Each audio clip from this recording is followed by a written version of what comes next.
tuvaako n'ogula ennyama gy'otagenda kusobola kubeera nga omalawo okukola ki kubeera nga olya abasiraamu mbakiza tulina omulimu omunene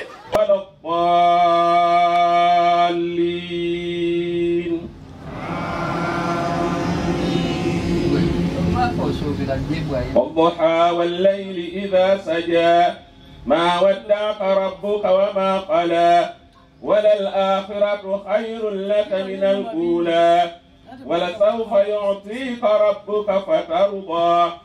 ألم يجدك يتيما فآوى ووجدك ضالا الله أكبر الحمد لله رب العالمين الله أكبر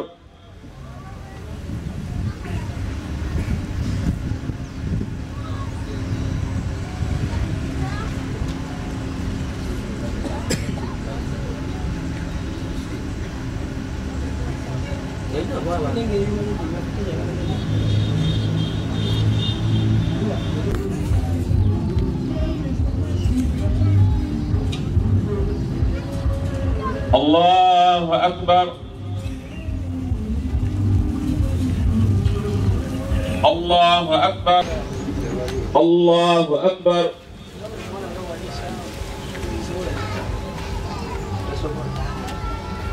الله أكبر وأبشروا بالجنة التي كنتم توعدون نحن أولياؤكم في الحياة الدنيا وفي الآخرة وأما بنعمة ربك فحدث الله أكبر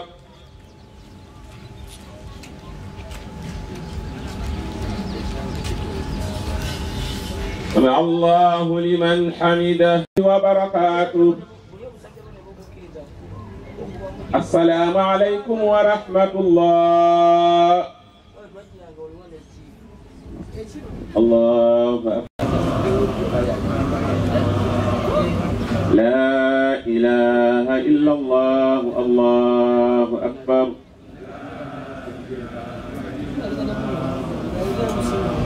الله أكبر ولله الحمد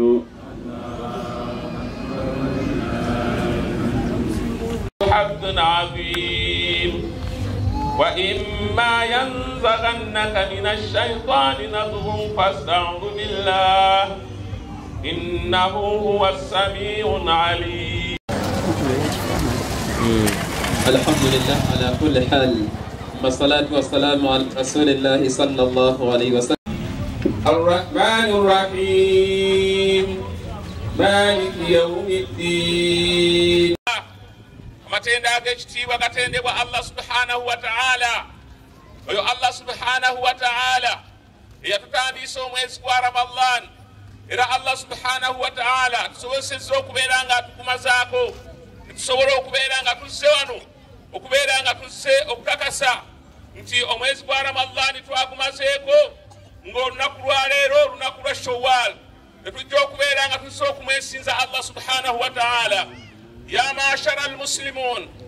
abakadatan omusiibi alina ensanyuka bbiri. Olusanyuka olusooka mu kaseera kabeera nga asiibulukuse nga bwe tusiibulukuse olwaleero, ssanyu gye tuli okubeera nga twebaza Allah subhanahu wa ta'ala, okubeera nga tumazizzaako ekisiibo, ne tubeera nga tukisiibye ng'eriyo bannaffe Allah subhanahu wa ta'ala nga babadde balamu nga babaddewo naye nga sigamba nti bafu, naye nga Allah tabasobosezza kubeera nga basiiba. في رمضان لقد كنا في رمضان تبدل mwezi gwa Ramadan mutahabbina nga twagalana, buli muntu ng'ayagala munne, mutawadhiina nga buli muntu omuyitako omusiraamu nga yenna yeewombeese nga yeewombekera Allah subhanahu wa ta'ala, mutahashiin fenna nga tutya Allah subhanahu wa ta'ala. Kunna nuaddi salawat, tubadde tutuukiriza nga tusaala essala ettaanu nga tuzisaala fi awqaatiha mu biseera byazo, وفي الجماعة تنغا تسايدا مجتمع. كنا نراجع بدوا الله تبدأ تديننا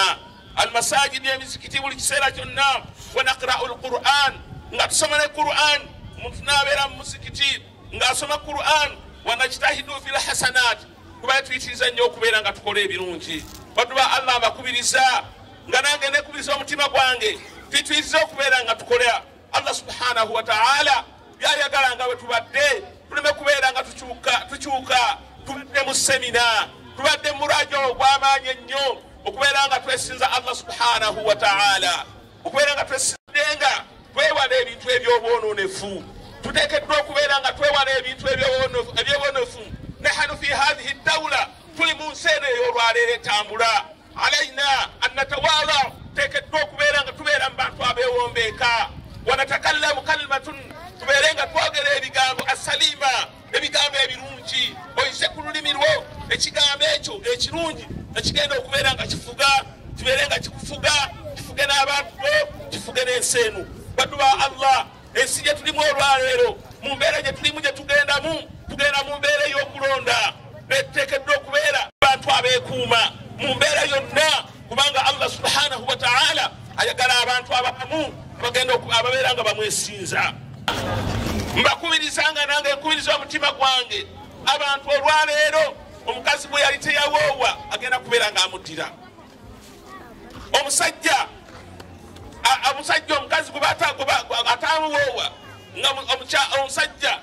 ng'omukazi teyakuwoowa naawe olwaleero ogenda kumuddira n'amasimu gatandiise okubeera nga gavuga leero luno meseji yange njagala okutegeeza naddala njagitegeeza eri abazadde n'abavubuka basebo ne bannyabo njagala kubakubiriza buli muzadde ali wano tufube nnyo tuteeketeeke abaana baffe tuweerere abaana baffe buli kamu ke tulina tukeerekereze naye twale abaana baffe mu masomero abaana bagende bakole ki basome abazadde bwe banga tetulina bulungi ng'essaawa etuuse omwana agenda ku ssomero kyekusaba wakiri genda ku ssomero osituke okuba amavi naye omanye nti ojja kukola nga koofuna okawa obubbi bususse naye mwe abavubuka abatayagala kukola bajja kubatemako emikono abantu benyiddwa ababbi buli omwana onye kyagenda okukola asobole okuba nga ateekateeka amaka ge gasobole okuba nga galina ennyingiza n'olwekyo nkubiriza abavubuka omulimu gwonna oguliwo genda ogukole ki genda ogukole ekirala kyenjagala okusaba bannayuganda n'abantu bannakasawo tulekeraawo okusosolagana mu mawanga oba oli muganda oba gwe oli mugeso oba oli muteeso oba oli munankole oba oli mukiga ffenna tuli bannayuganda ffenna tuli baki bannayuganda twagalane nga bannayuganda lekeraawo okulowooza nze nava Mbale nze nava Arua nze nava Gindi bw'oba oli mu kitundu ekyo ekitundu ekyo kyekitundu kyo be bakadde bo mwowangaalidde mwozaalidde abaana naawe yasangibwa mu kitundu ekyo abo be baganda bo ffenna tulina omusayi gutya ekisinga obulungi yenkolagana kwe kukkiriziganya omuntu gokkiriziganya naye oba waggwanga ki oba waggwanga ki oye muganda wo ye mukwano gwo yasinga okutegeera tugenda mu mwaka guno mu byabufuzi ebyobufuzi ebyo luba lutalu ebyobufuzi luba luki lutalo naye gwogenda kubyeyisizaamu otya ogenda kubiyitamu otya omwaka ogujja tugenda kulonda naye mu kaseera kano gino gyonna emyezi gye tulaba ebyobufuzi byakoze eki tukuume nnyo ennimi zaffe tukuume nnyo ennimi zaffe tuwagire n'okwegendereza togezaako nga bakugamba nti gundi tokola kino togezaako kubambula kipande kya muntu kubanga gwe tomwagala kyalowoolezaamu si gwe kyolowoolezaamu n'ogenda n'okijja n'okiyuza bajja kukwata akatambi bagende bakukole ki bakukwate n'olwekyo tukubirize abaana baffe beeyise buki bulungi nga tugenda mu kalulu kano kubanga gavumenti weeri okukwasisa abantu amaki amateeka mpozi ate nga nange oweeniale mu kyenjagala era nkisaba wano nti bannange abakuuma ddembe ate naffe tuleme okutulugunya ennyo abaki abantu nga bino bye twalabye Kawempe abantu nga bakubibwanga ente ne bwebeera tetuleyinza kugikuba ki bwotyo n'olwekyo naffe abakuuma ddembe baffe abakulu abaduumira security yonna tubasaba tubeere n'omutima omuzadde ogusaasira bannaffe nga tetuyinza kubatuntuza mu mbeera efaanana bwetyo ate naffe ababeera n'abantu abatuwagira nga ffenna twagenze mu leesi oli bw'olaba ng'asamba omupiira banna abakuba bukubi tteke abalinnya kubamenya agamba nti teyazze kusamba muki teyazze kusamba mupiira wabula yazze mu luki mu lutalo. N'olwekyo bakuuma baffe abakuuma ddembe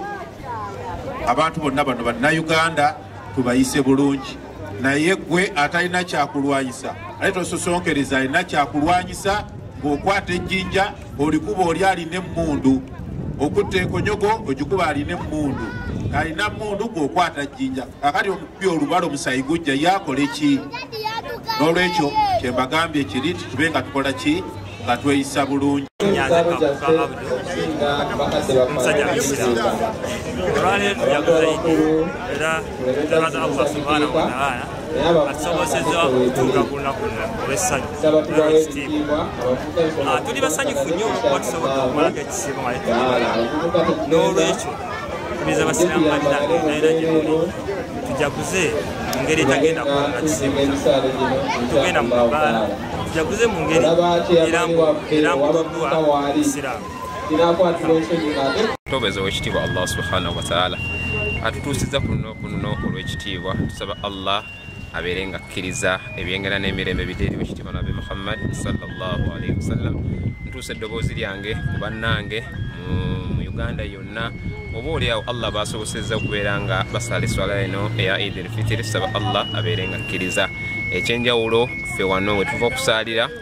emizikiti gyonna egituliraanye twegattira wamu, tetuli mu mbeera nti kino kiwayi kino kino kiwayi kino, ffenna tuli muntu omu kasa twaba nga twakkiriza kalimatu la ilaha illallah muhammadan rasulullah. Olw'ebigambo ebyo nsaba Allah akkirize. Wa jazakumullahu khaira fi dunya wal akhirah. Assalamu alaikum wa rahmatullahi wa barakatuh. Mugombolola y'e Kasawo mu disitulikiti ey'e Mukono okusaala kutambulira ddala bulungi okuviira ddala wali ku muzikiti omukulu ogwa Mazigdatek ate saako ne mu bitundu eby'enjawulo. Wabula abasiraamu bangi bakubiriziddwa okwongera okusomesa abaana okwewala ebyobufuzi ebibayawulayawula ate saako n'okwewala okwesosola mu mawanga olwo basobole okusitula obusiraamu okubuuza ku ntikko. Nze Stuart Katende, Delta TV wano mu disitulikiti ey'e Mukono.